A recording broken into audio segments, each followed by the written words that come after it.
Sometime in 1757, British Army Major Duncan Hayward arrived in Albany, New York, during the French and Indian War. He was appointed to Colonel Edmund Monroe, commander of Fort William Henry in the Adirondacks Mountains. Hayward is responsible for escorting Monroe's two girls, Cora and Alice, to their father. Before leaving, Hayward asks Cora to marry her, but she asks for more time before giving her reply. A Mohawk named Magua is tasked with guiding Hayward, the two women, and a troop of British soldiers to the fort. But he is actually a Huron who leads them into an ambush that kills most of the soldiers. Mohican Chingachgook, his son Uncas, and his white, adopted son Hawkeye arrive and kill all of the Hurons except Magua, who escapes.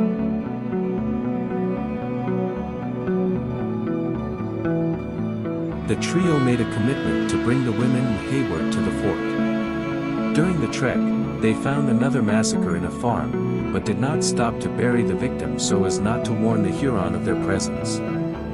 Cora and Hawkeye are drawn to one another, just like Uncas and Alice. They found the fort besieged by the French and their Huron allies, but managed to make their way there. Colonel Monroe was surprised to see his daughters, for he had sent them a letter telling them to stay away, but she never reached them. Hayward gets jealous of Hawkeye when Cora tells Hayward she won't agree to his proposal. At night, a militiaman attempted to reach General Webb at Fort Edward for reinforcements, and Hawkeye, Chingachgook, and Uncas provided cover for the fort. After Monroe refused to honor Webb's agreement that the militia could leave to protect their property if threatened, Hawkeye helped them escape. He was arrested for sedition and ordered to be hanged. However, when he learns that Webb will send no soldiers, Monroe is forced to accept French General Louis-Joseph de Montcalm's terms of surrender. The British can leave the fort honorably with their arms. Magua is angry because he personally has a grudge against Monroe. When Monroe, his soldiers and civilians left the fort, the Huron warriors attacked and butchered them. Monroe is captured alive, but mortally wounded, and Magua personally promises him that he will kill his daughters, then cut out his heart.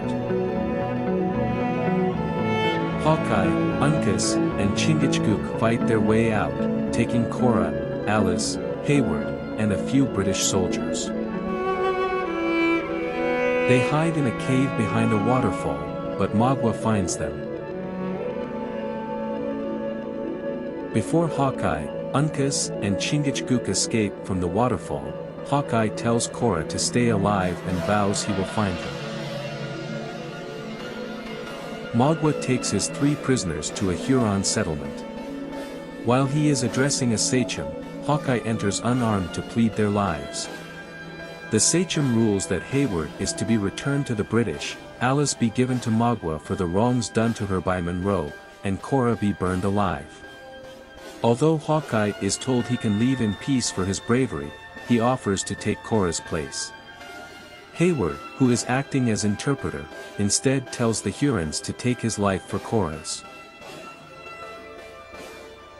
After Hawkeye left the village with Cora, he fired at Hayward, which was burned alive, as a final act of mercy.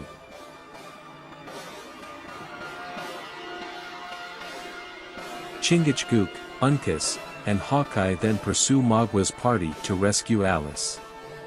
Uncas races ahead and kills several of the Hurons in combat, but is killed in a duel by Magua and thrown off the cliff's edge. Devastated to see the death of Uncas, Alice refuses to remain with Magua and commits suicide by jumping from the same cliff. Furious, Hawkeye and Chingachgook overtook the Hurons and killed a number of them. Hawkeye then holds the rest at gunpoint, allowing Chingachgook to fight and kill Magua, avenging Uncas' death. Then, Chingachgook prays to the Great Spirit to receive Uncas, proclaiming himself the last of the Mohican.